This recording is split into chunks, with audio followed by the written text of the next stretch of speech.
Baada ya kusema hayo, kwa furaha na heshima kubwa, nichukue nafasi hii sasa kumtambulisha kwenu Katibu Mkuu wa Kanisa la Kiinjili la Kilutheri Tanzania, Bwana Rogate Lewis Mollel, na niombe ufike hapa.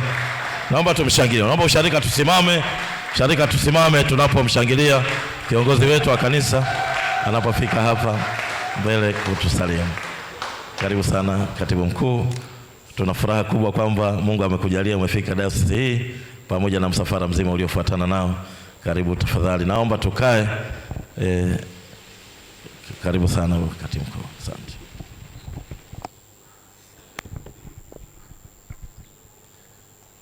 Mheshimiwa Baba Askofu Daktari Msafiri Joseph Mbilu, Mkuu wa KKKT Dayosisi ya Kaskazini Mashariki, Mheshimiwa Julius Madiga, Katibu Mkuu wa Dayosisi, Naibu Katibu Mkuu Misiona Uinjilisti, Mkuu wa Jimbo, Mchungaji aliyekuwa nasi sana kwa karibu kabisa, Mchungaji Jeremia Mboko ambaye ametuhudumia sana hapa, wapendwa wote tulioko katika ibada hii, kwa kuzingatia itifaki iliyoko mbele yetu na Katibu Mkuu wa Dayosisi. Bwana Yesu asifiwe. Bwana Yesu asifiwe. Vijana, hiyo sio nguvu ya vijana. Vijana tuna nguvu. Vijana Tuna nguvu.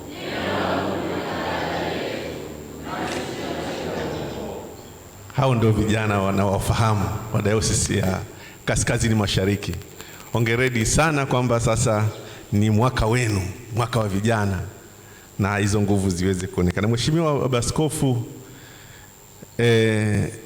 nianze kwanza kwa kumshukuru Mungu sana kwa neema na rehema zake kutupa siku ya leo kuiona kwa neema yake, lakini ikiwa ni siku maalum na muhimu sana kwa kanisa letu ambayo tuko pamoja katika ibada hii, katika usharika huu wa Mikanjuni Dayosisi hii. Tunasema ni heshima kubwa kwa kanisa, lakini ni siku ambayo inaweka alama na historia katika kanisa letu.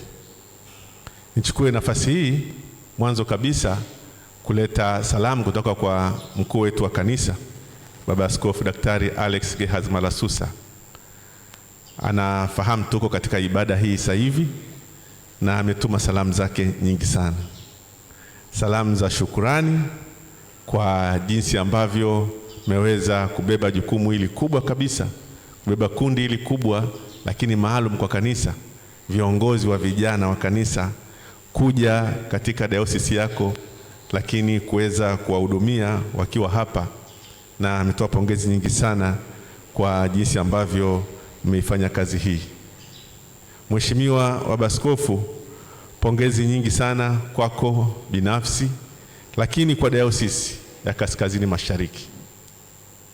Kwa kweli dayosisi hii, niwaambie tu, katika kanisa letu imekuwa ni dayosisi ya mfano kwa kuonyesha namna ambavyo mshikamano unavyoweza kuzaa matunda.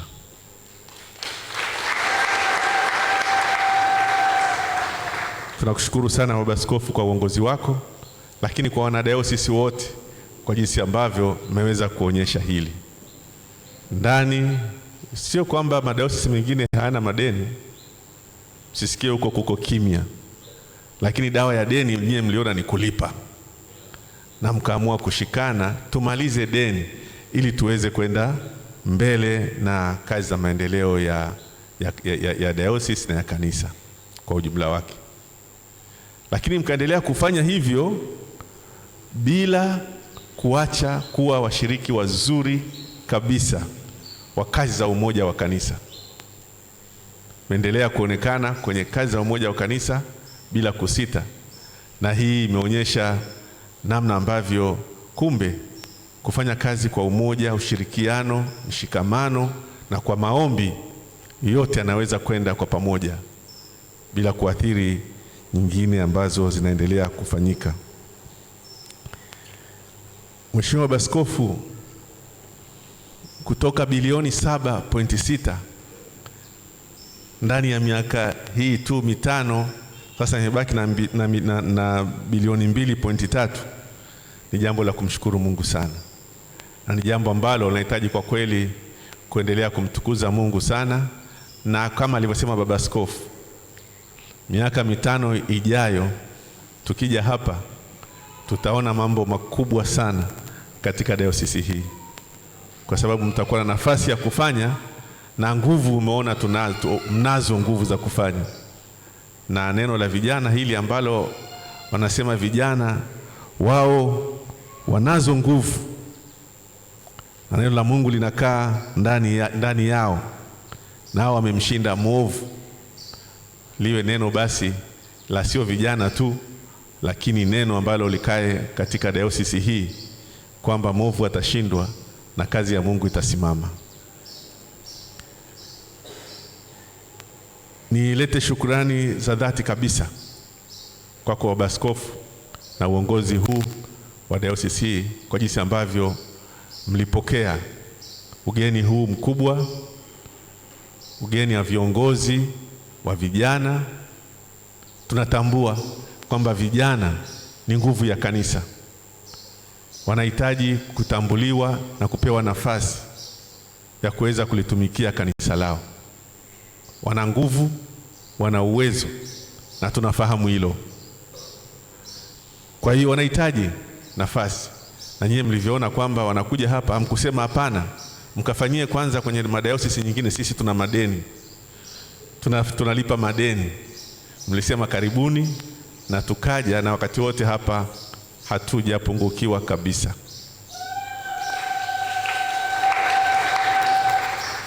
Tumeweza kuendesha warsha vizuri kwa siku zote hizi tulizokuwa hapa, kwa ukaribu sana na mchungaji ambaye alikuwa akikuwakilisha, lakini akiambiwa kwamba we ni askofu kwa sasa, alikuwa akiogopa sana na alikuwa akitamani ufike muda wote ili asiitwe tena hivyo. Lakini alama ambayo umetuonyesha ni ile ambayo inaonekana, roho iliyoko katika spirit iliyoko katika dayosisi hii. Tunashukuru sana sana. Tumepata mafunzo, vijana wamepata mafunzo, lakini mpaka na kutembezwa kwenda kuona na maeneo ya kihistoria. Lakini na senta yetu moja tumeiona, inaitwa Mbuyu Mkenda. Tulikaa jioni na vijana tukizungumza, tukitafakari mambo mbalimbali ya kimaendeleo, lakini tukiwa kwenye senta yetu ya kanisa. Kwa hiyo tunaangalia pia palivyo na panatakiwa pakoje, na mkuu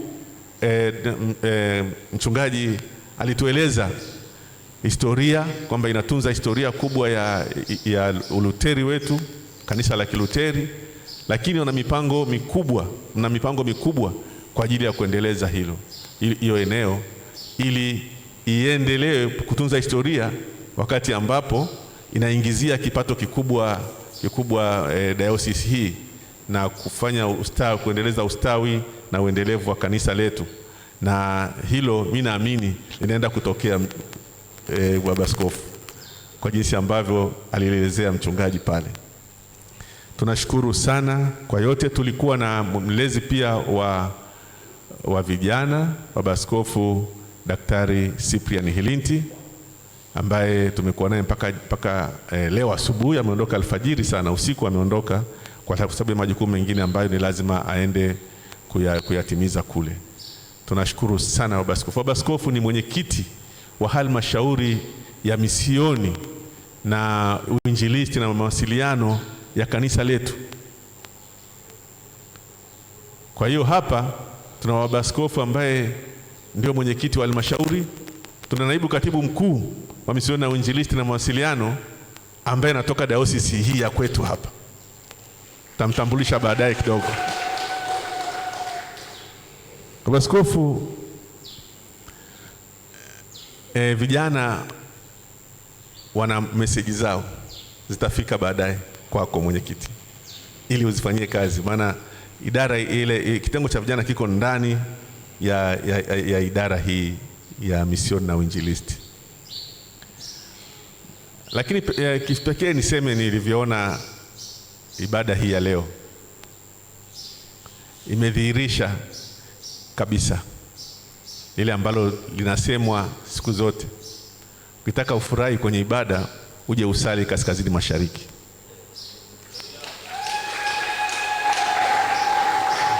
Kaskazini mashariki wote ni waimbaji, wote ni walimu wa muziki, wote wana furaha. Nilivyoona sasa inakuja kwaya hapa, wanashuka madhabahuni, baba askofu na mchungaji wote wanakuja kuimba. Tumeona mkituhudumia kwa tarumbeta kwenye dayosisi zingine na shughuli za kikanisa, lakini nimeona ilivyo raha kuwa na ibada ambayo liturujia inavyoimbwa, sauti zinavyoimbwa, kwaya zinavyoimbwa, kwa kweli zinatunza uluteri wetu. Tunamshukuru Mungu sana kwa ajili hiyo. Wapendwa washarika, wapendwa wana KKKT wenzangu, nilete mbele yenu mambo tu matatu tu ambayo kanisa linafanya mambo mengi kwa sasa, lakini nilete mambo matatu tu ambayo ningependa niyaeleze hapa kama salamu za kutoka ofisi kuu. Kwanza nieleze kwamba tumekuwa kwenye mchakato wa kurekebisha au kuandika katiba mpya ya kanisa. Naamini, najua moja ya dayosisi ambazo zinafahamu machungu ya mgogoro ni dayosisi hii. Kwa hiyo kwa ajili ya mambo kama hayo na mengine ya kuboresha namna ambavyo kanisa litaendeshwa, kanisa liliingia katika mchakato wa kuandika katiba mpya ambayo inaweza kufanya kazi vizuri zaidi katika level ya kanisa, lakini pia na dayosisi zake na vituo vyake. Kazi inaenda vizuri kabisa, na halmashauri kuu iliyopita imepokea taarifa ya halmashauri ya katiba kwamba kazi imefikia mahali pazuri, na Mungu akipenda mwaka huu kunaweza kuwa na mkutano ule wa katiba, mkutano mkuu wa katiba, yani referendum, kwa ajili ya sasa ya kwenda kupitisha katiba mpya ambayo itakuwa bora kuliko iliyopita, kuondoa mambo ambayo yanaweza kutokea tunapokuwa na katiba ambayo haijaweza kuchukua mambo muhimu ambayo yanaweza kutuunganisha na kuwa wamoja zaidi kama kanisa. La pili, niseme kwamba kanisa katika kuona kwamba inahitaji marekebisho ya katiba na mifumo yake na sera zake zingine, pia imeona umuhimu wa kuwa na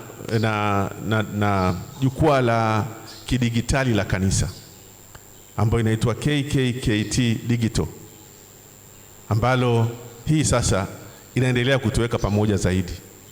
Kila Mkristo mtakuja kuelezwa vizuri zaidi na wataalamu huko mbele, lakini kila Mkristo akiingia mle, kwanza atapata taarifa muhimu za kanisa letu, lakini pia anaweza naye kuweka maudhui ambayo yale maudhui yanapoenda kufikia watu wengine, basi kanisa linapitia sehemu moja ya kwenda kutoa maudhui yake, kuliko sasa ambavyo kila mtu anajifanya kwamba yeye ni KKKT na anatoa ya kwake anayofikiri kwamba yanaunganisha kanisa, lakini mengine yanavuruga kanisa. Kwa hiyo tuko katika mchakato huu na vijana ndio kipaumbele.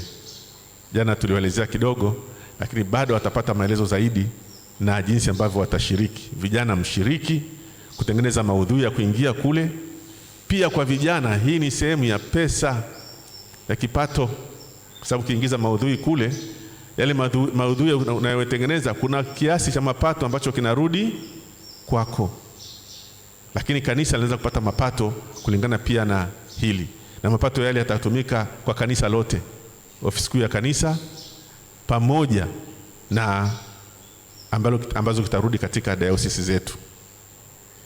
Niombe sana, sina muda hapa kuelezea kuhusu hilo leo kutokana na ibada yenyewe ilivyo, lakini niombe sana kwamba watakapokuja kuwaelezea hawa wataalamu, basi mjue kwamba tunafanya hii kwa faida ya kanisa letu, kuna kwa faida ya umoja wa kanisa letu.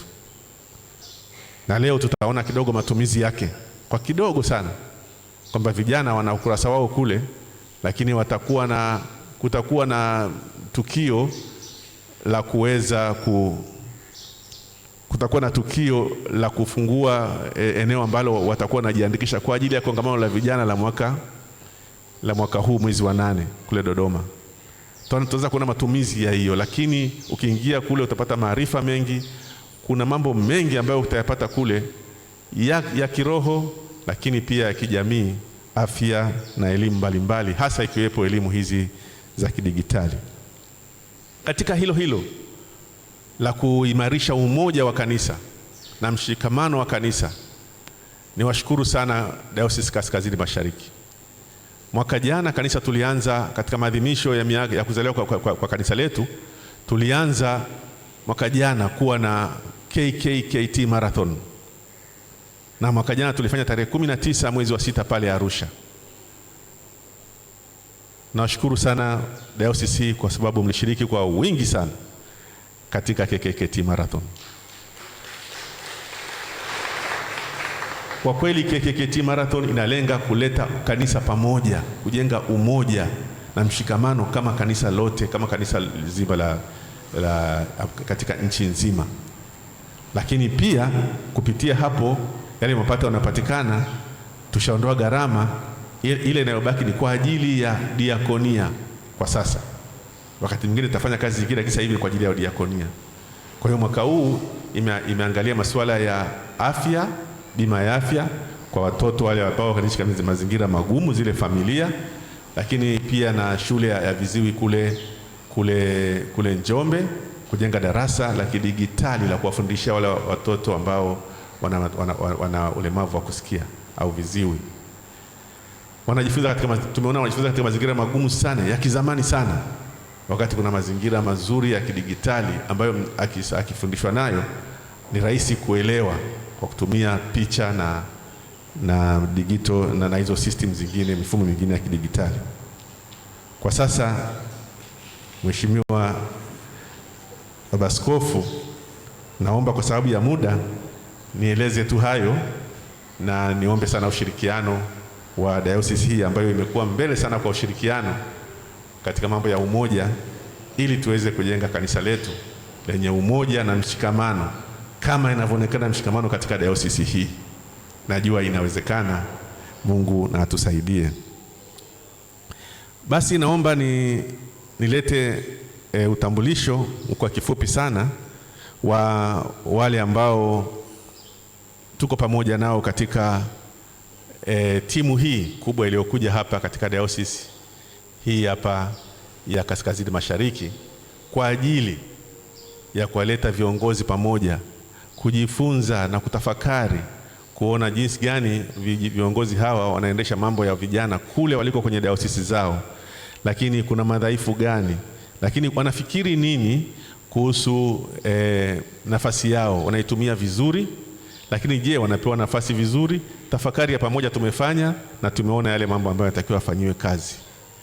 Sasa na wameweka mambo mbalimbali mbele yetu sisi wazazi ambao tunatakiwa tuyafanyie kazi, sisi viongozi tuyafanyie kazi, lakini nao wana mengi wamerudisha kwao ya kufanyia kazi ili waweze kufanikisha nafasi yao, kufanya vizuri katika nafasi yao kama vijana. Nimtambulishe kwenu sasa kwanza nimtambulishe mwenyekiti wa halmashauri ya misioni, injilisti na mawasiliano wa kanisa, Baba Askofu Daktari Msafiri Joseph Mbilu.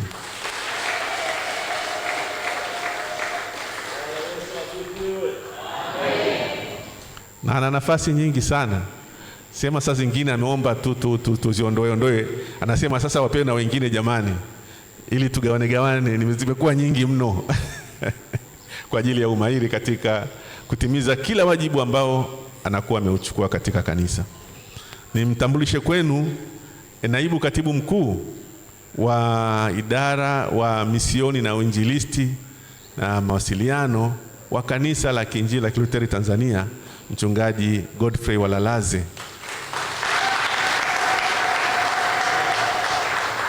Hayo makofi yanatosha kweli na vigelegele?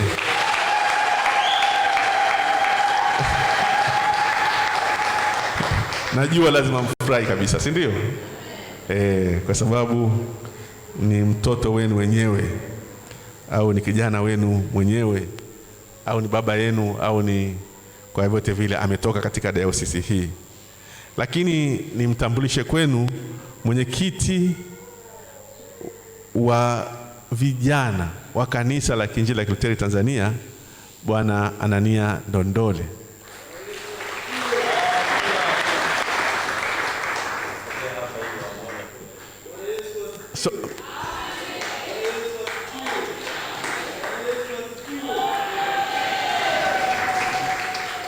Jana mahiri kabisa katika maongozi ya vijana.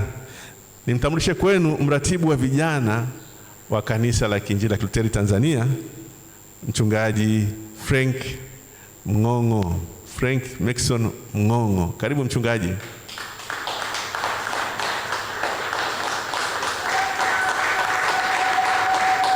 Vijana,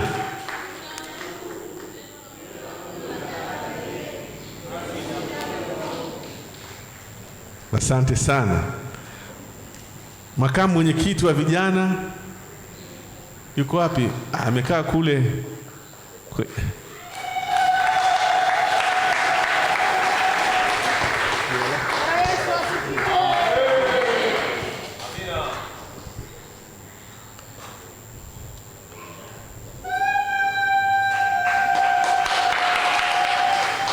Asante sana. Huyu ndio makamu mwenyekiti, anatoka kwetu wenyewe, si ndio? Tumshangilie kabisa. Kuna mwandishi wa vijana tafadhali wa kanisa. Asante sana.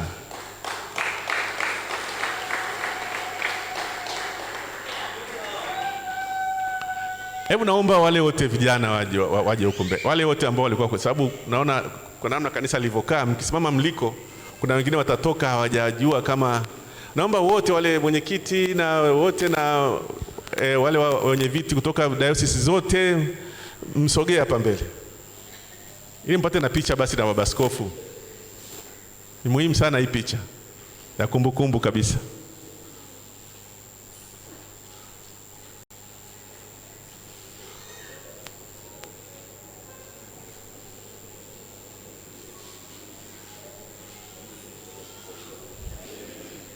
Hao ni viongozi wa vijana.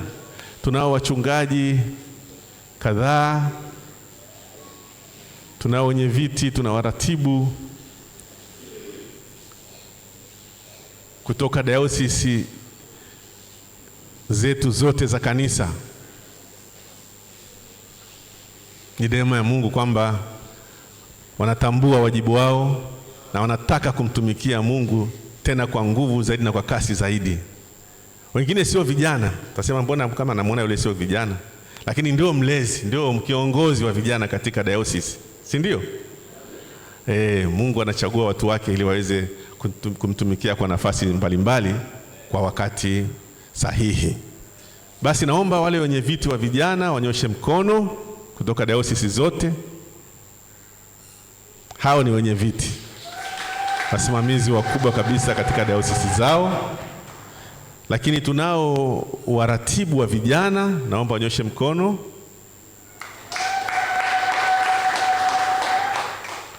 Lakini pia tuna wajumbe wengine ambao kwenye mkutano huu wamekuja kama wawakilishi, lakini pia kwa nafasi zao kwenye dayosisi zao kama viongozi wa vijana ambao kwenye makundi mawili sijawataja, naomba wanyoshe mkono.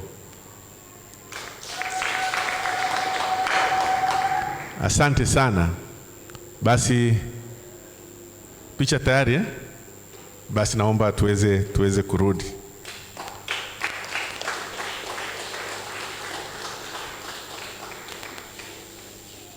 Basi kwa mara nyingine tena, Mheshimiwa Baba Askofu, nitoe shukrani za dhati kabisa kutoka makao makuu ya kanisa kwa ajili ya kuwezesha jambo hili kufanyika katika dayosisi hii. Na Baba Askofu, jana mlezi mlezi ule wa vijana, Baba Askofu Ilinti, akasema kwamba alivyoona mapokezi haya, anapanga sasa hata mkutano mkuu wa vijana siku moja ufanyike hapa. Bwana Yesu asifiwe. Mungu awabariki sana.